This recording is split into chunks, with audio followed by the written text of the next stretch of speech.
Semaine nationale de l'enfant.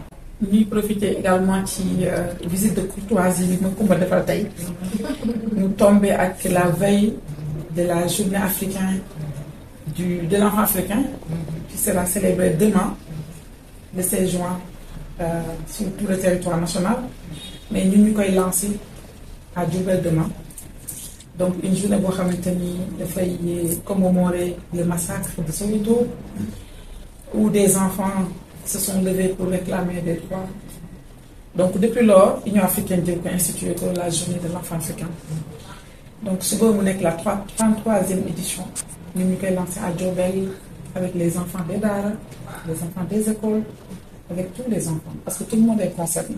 Parce que le thème de cette année, c'est les droits des enfants dans l'environnement numérique.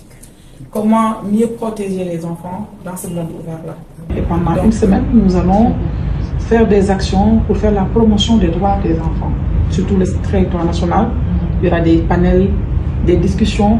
On va donner la parole aux enfants pour que nous nous comment ils évaluent leurs droits. Est-ce que c'est suffisant pour nous? Est-ce que c'est insuffisant? Quels sont les points à améliorer?